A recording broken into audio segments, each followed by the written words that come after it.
법률 개정안에 대한 그 성명서를 이영문 회장님께서 말씀해 주시겠습니다.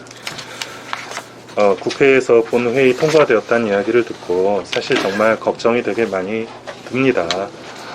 크게 두 가지의 골자로 되어 있고요. 어떤 법이든지 그 법을 발의한 이유가 있고 그것이 무슨 문제를 초래를 하며 어떤 식으로 이것을 고쳐나가겠다라는 기본 취지를 가지고 있어요.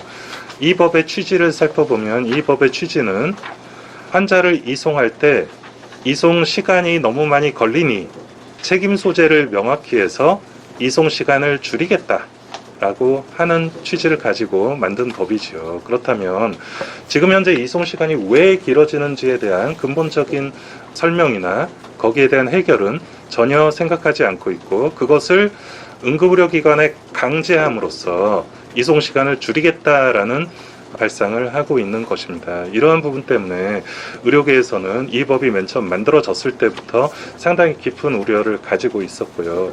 마치 그런 것입니다. 아니 뭐 떳떳하면 너희가 왜 이것을 반대하느냐. 수용이 어렵다라고 하는 수용 불가라고 하는 것은요. 응급실의 문제 때문에 수용 불가가 나오는 것이 절대로 아닙니다. 이것은 배후 진료의 문제가 대부분이고요. 또 배후 진료가 가능하다 하더라도 모든 조건이 가능해야만 수용 가능한 것입니다. 그런데 어떤 특정한 수용 거부 근거들을 그 조항들을 만들어 놓고 그것을 지키지 않으면 가서 조사를 해가지고 타당성을 평가하고 책임을 지우겠다. 이것은 누가 듣더라도 응급의료기관을 압박하는 것입니다. 근본적인 원인에 대한 해결 없이 이런 압박이 당연히 통할 리가 없겠죠. 게다가 본인들도 그것을 만들면서 미안했는지 번역센터가 환자가 너무 많아서 환자를 못 보니 경증 환자를 딴 병원으로 보내게 해주겠다는 거예요. 정말 고마운 일이라고 해야 될까요? 가라 그럼 누가 갑니까? 누가 보낼 거예요? 본인이 경증이라고 생각하는 사람 거의 없습니다. 본인의 병이 심지어 4급이나 5급에 해당하더라도 본인의 병이 경증이요 라고 얘기를 하면 화내는 사람들이 대부분이에요. 막상 보낸다고 합시다. 어디로 보내겠습니까? 보낼 데도 없어요. 이런 상황에서 보낼 수 있다라고 법을 만들어 놓는 것이 우리에게 어떠한 이득이 오게 될까요? 지금 현재 우리나라 응급의료 체계는요. 환자들이 무한 자율권을 가지고 있어요. 내가 걸어오는 환자를 입구에서 오지 말라고 할 수가 없습니다. 의료인들은 의료 요구를 받았을 때 정당한 사유가 없이 이것을 거절하지 못하게 되어 있습니다. 그런데 그러한 상위 의료법을 어긋나서 경증인이 여기서 안 봐주겠다라고 얘기를 하라는 거죠. 이것은 현실적으로도 말이 되지 않고 그리고 실제로도 일어날 수 없는 일이라고 생각을 합니다. 자, 그래서 저희 성명서 읽어드리겠습니다. 대한응급의학 의사회는 응급의료 현장의 상황을 무시하고 무조건적인 책임과 의무를 부과하는 위 개정 법률안에 적극 반대하며 감염의 위험을 무릅쓰고 부족한 응급의료 자원으로 힘겹게 응급의료 현장을 지켜온 응급의료진들을 잠재적 범죄자로 간주하여 좌절감과 절망을 안겨준 것에 유감을 표하는 바이다.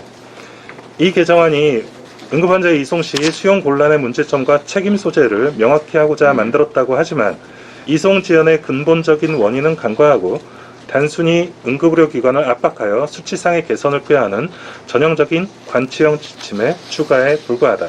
원래 응급의료에 관한 법률의 이송 시 사전 수용 능력의 확인은 응급환자에 필요한 의학적 처치를 골든타임 내에 제공하기 위해 마련된 것이다. 이론적으로는 어떤 종류의 환자가 언제 어디서든 어떤 병원을 가더라도 필요한 응급의료를 제공받으면서 최종 치료까지 모두 받을 수 있다면 가장 이상적이겠지만 의료자원의 한계 때문에 현실적으로는 이런 의료체계를 마련한 나라는 없다. 응급학과에서 응급환자를 보지 못할 이유는 절대 없다. 응급환자를 보지 않는 것이 아니라 상황 때문에 보지 못하는 것이다. 이어지는 배후진료, 최종진료, 중환자실 입원이 불가능한 경우 수용 불가가 되는 것이고 이는 응급센터의 능력과는 별개의 문제이다.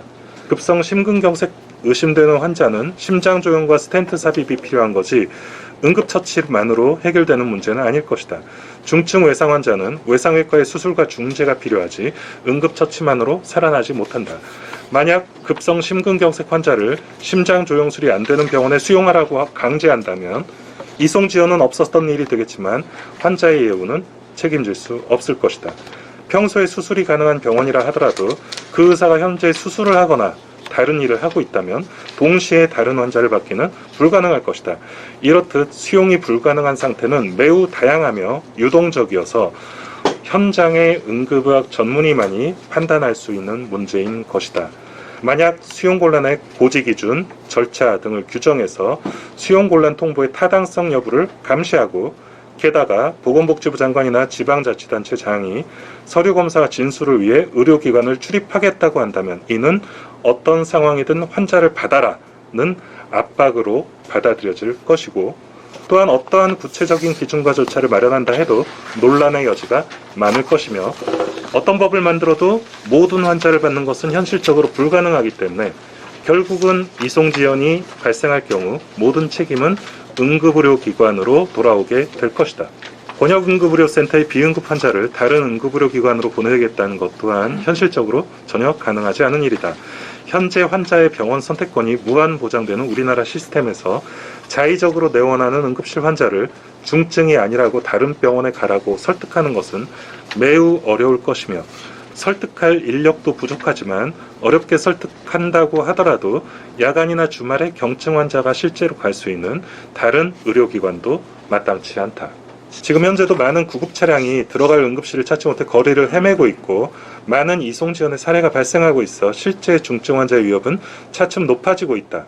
이러한 이송지연과 중증 응급 환자의 적절한 처치에 대한 문제를 근본적으로 해결하기 위해서는 이미 포화 상태인 응급의료기관을 압박할 것이 아니라 장기적인 응급의료 체계에 대한 투자, 지원을 통한 인프라의 확충만이 느리지만 유일한 해결책이 될 것이며 응급환자의 안전을 지키는 감독기관과 정부당국의 의무일 것이다. 이에 대한응급의학의사회는 다음과 같이 선언한다.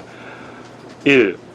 응급의료에 관한 법률 일부 개정안 의안 11802의 전면적인 폐기를 촉구한다. 그러나 이것은 이미 폐기할 수 없는 단계로 넘어서고 있습니다. 여기에 대해서는 저희가 추후에 다시 입장을 내도록 하겠습니다. 제일 큰 문제는 현장의 응급의료인들과 합의되지 않은 개정안이라는 것입니다. 현장의 의견을 한 번이라도 주의 깊게 들어줬다면 이러한 상황까지 오지는 않았겠죠. 현 코비드-19 상황의 극복과 중증 환자의 이송 지연을 해결하기 위하여 현장의 응급의료진들로 구성된 전문가 의견이 반영될 응급의료 협의체를 구성하여 논의해야 한다. 마찬가지로 말씀드린 대로 이러한 것들이 정부의 어떤 정책적인 판단, 정치적인 판단, 그리고 거기에 편승하는 일부 전문가들의 의견으로만 이루어지기 때문에 자꾸 이런 문제들이 발생을 한다. 결국은 이런 것들을 전문가단체와 정말로 터놓고 처음부터 충분히 논의하는 이런 협의체 좀 만들어 달라. 지금이 아니면 절대로 기회가 없을 것이라고 생각을 합니다. 경증 환자의 권역응급의료센터 이용을 줄일 현실적인 대안을 마련해야 한다. 이 이야기는 거의 한 20년에서 30년 전부터 계속 나오던 이야기입니다. 의료전달체계 1차 병원, 2차 병원, 3차 병원 이야기 시작할 때부터 나왔던 이야기고요. 응급센터 처음에 권역응급의료센터, 지역센터, 지역기관 만들 때부터 나왔던 이야기입니다.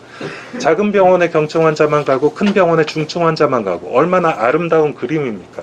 그러나 그러한 아름다운 그림은 절대 우리나라에서 일어나지 않아요.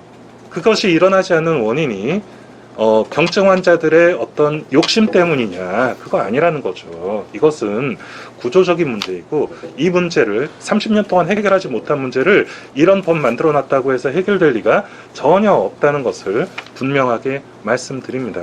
이런 문제점들을 해결하기 위한 실질적인 다양한 방법들을 논의를 해야 되는 것이지요.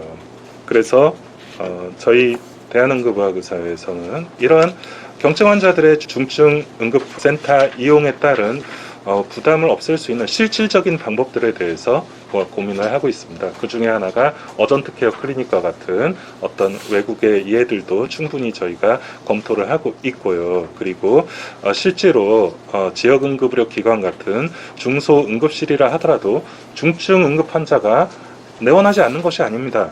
그 응급실들 입장에서는 어쩌다 한 번 오는 중환자도 충분히 내원을 할 수가 있고요. 실제로 내원을 많이 하고 있습니다. 그렇다면 그 내원한 환자를 최종 치료가 제공이 불가능하다면 더 상급병원으로 이송을 해야 하는 그런 어떤 환자 이송에 대한 시스템들도 고민을 해야 되는 것이고요. 이것은 단순히 권역센터에 간 사람이 중증이 아니라고 하면 딴 데 보내라 이런 식의 법으로는 절대로 해결되지 않는다라는 것을 말씀드립니다. 네.